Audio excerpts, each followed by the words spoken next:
Okay, so underlying energy is the the Lovers, actually. Underneath that is the Three of Cups, and underneath that we saw the Hierophant sticking out there. But this is about love. This is about it's not necessarily about decision making, because when you love somebody, there really ain't no choice. You love them, and that's pretty much it.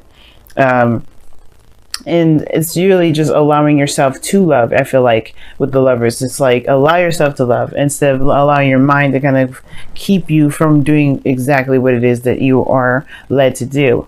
So that being said, right, this has to do with a deep, profound connection for some of you guys.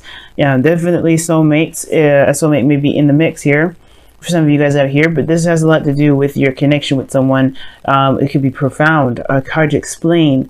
But the thing is too, is that this person does it does bring out a part of you that is, ready to expand in a way. Okay. Now in the heart of your reading, you have the Nine of Cups. So the Nine of Cups indicates a wish.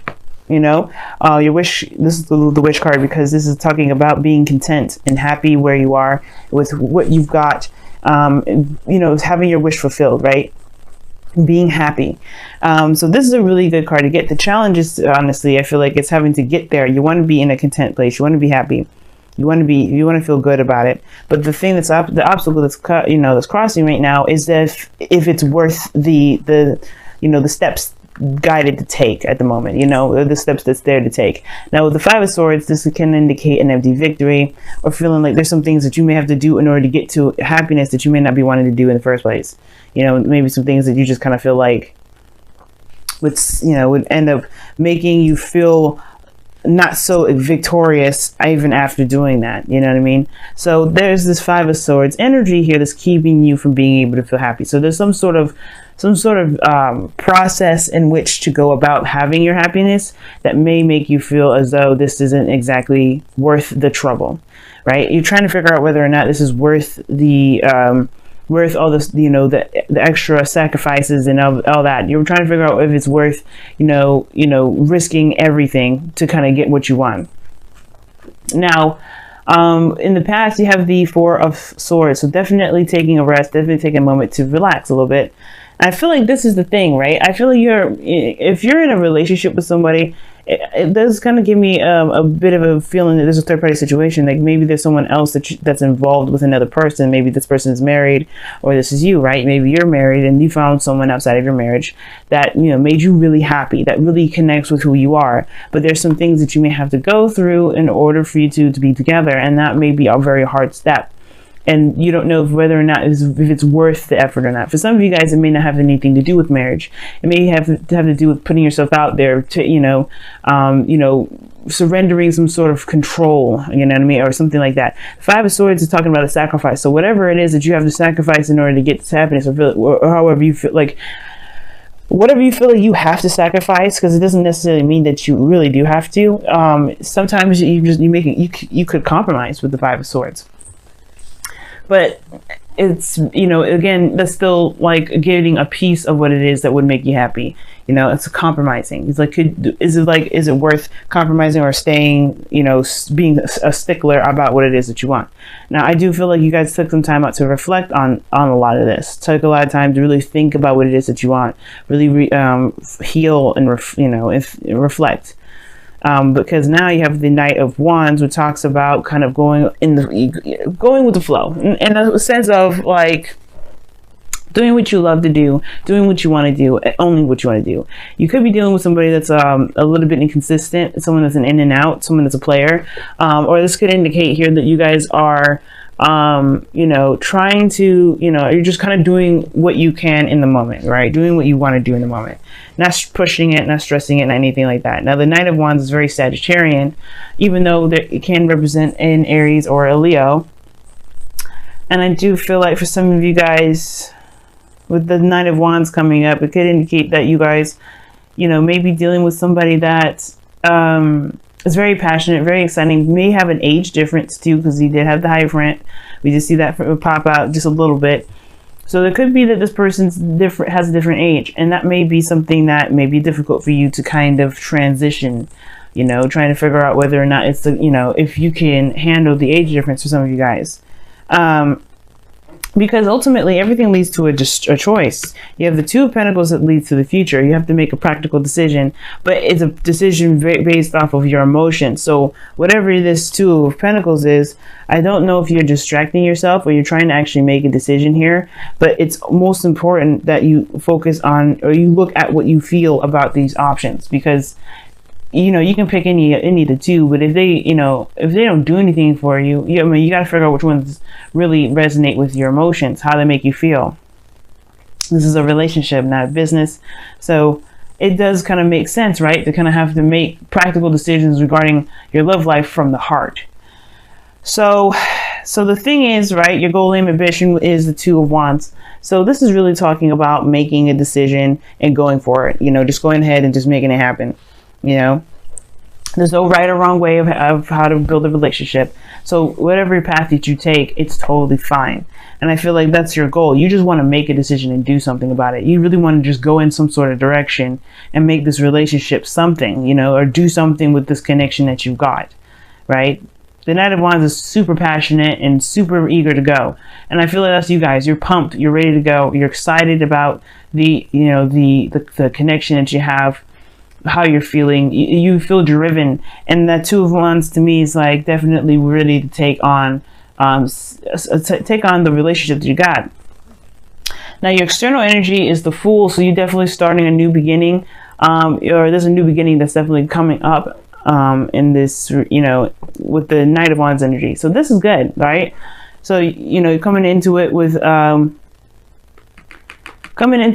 open, ready to experience. Good energy here, because I feel like with the Fool and the Knight of Wands, like I said before, very Sagittarian, because you're open to the experience and all that. You're definitely going to be traveling, if not physical traveling, but you're going to experience something new. You're going to be starting fresh.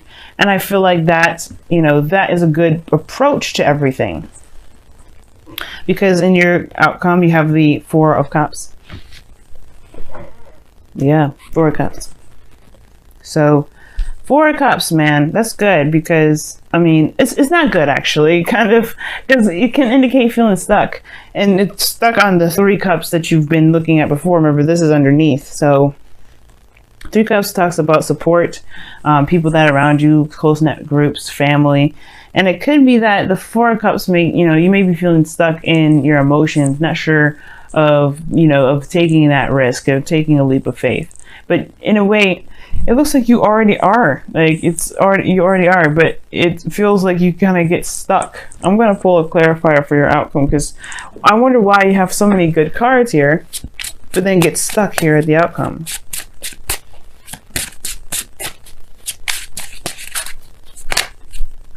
Because of the Knight of Pentacles.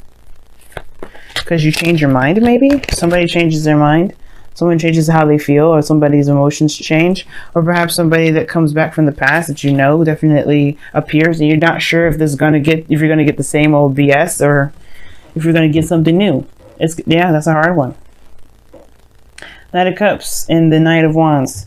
Those two cards together can kind of make you feel like you don't know if you can really be in a relationship, a stable relationship with someone like that. Because they change often. They're mutable signs. They change very frequently. So it's almost like you don't know if this person is going to change in a drop of a hat, but you still love them. You're still in a connection with them. It's just like making the decision to go with it, knowing how they are. Okay. And if this is you, this is about like kind of going based off of truly how you feel, right? Following what you feel, focusing on what it is that you want. But be careful that this desire, this whatever, you know, whatever your dreams are, because the Knight of Cups doesn't necessarily have to be a person. It can indicate that this is you dreaming, being more dreamy and allowing yourself to dream, allowing yourself to have a heart's desire. So I feel like for some of you guys, this may have to do with you dreaming, you know, allowing yourself to dream instead of kind of settling for what you know, thinking outside the box in a way, or, you know, having dreams outside of the box. We're gonna go ahead and pull you guys some some oracle cards from Messenger Oracle. See if we can get some more information regarding your reading here.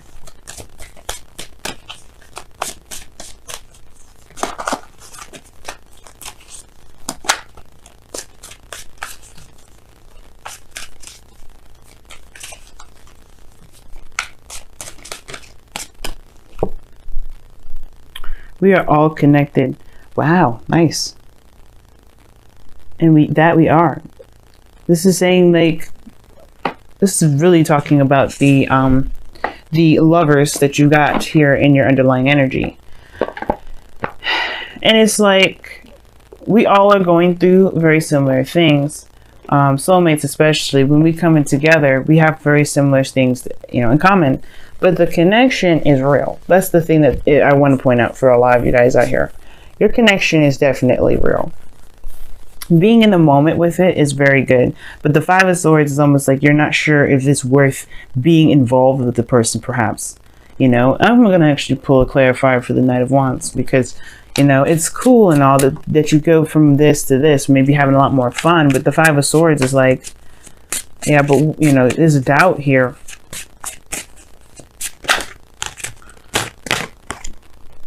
Three of Cups.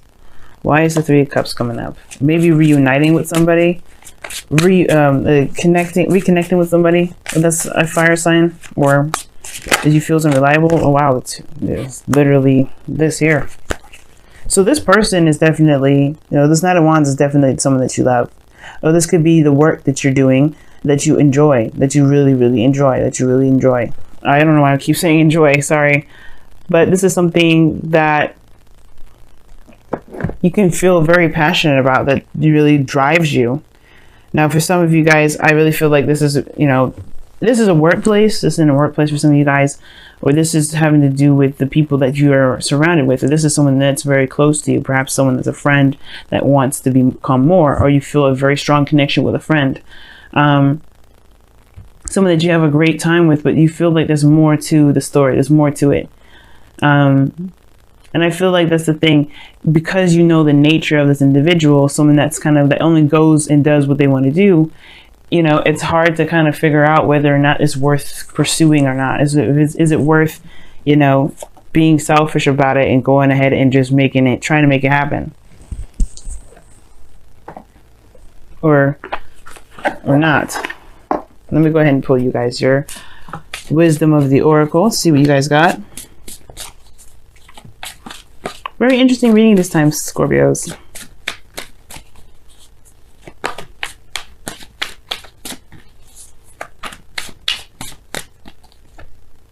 Happy. It talks about happy when it comes up, talks about looking at a situation from a positive angle, from an optimistic angle. Very Sagittarian, but it's saying to kind of take a look at the situation and really find the goodness that's in it. Find the good parts instead of focusing so much on the parts that are difficult or the challenges that you're facing, because that can kind of apprehend and kind of keep you from doing something that you would do normally, that you would do normally if it wasn't there, right?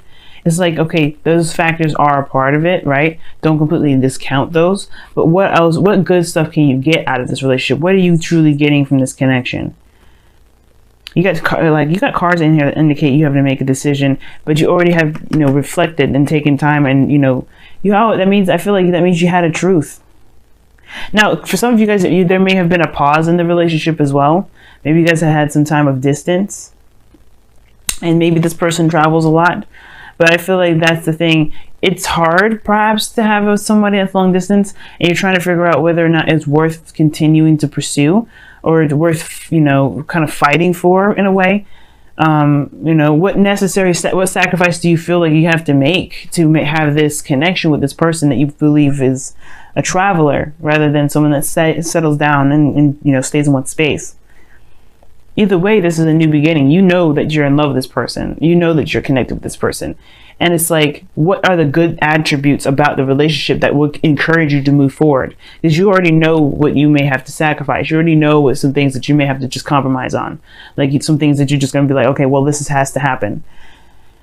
and you are connected. We are all connected, meaning that, you know, we are all woven into the same fabric. We may have our own situations, our own troubles or whatever, but we are still a part of each other's lives in a great deal. You know, we all have a story that connects us with everybody. You know, so this person here definitely is a tie to you, but and I feel like the biggest thing is to look at what can you do to make this relationship work? What are the good things that you can dredge up in this relationship? If you really have a hard time finding it, then it kind of gives you a better idea what you should do, right? To make the decision that's best for you. Because if you can't find anything that's good about the connection, then yeah, then you may find yourself having a hard time continuing to move forward, because you're the Knight of Wands right now, if that's you. If this isn't you, then, you know, but I really feel like that's you, going with what your heart wants, going with how you feel about the project, about the relationship, about the job, about the career, about the lifestyle. You know, if it is truly authentic to you,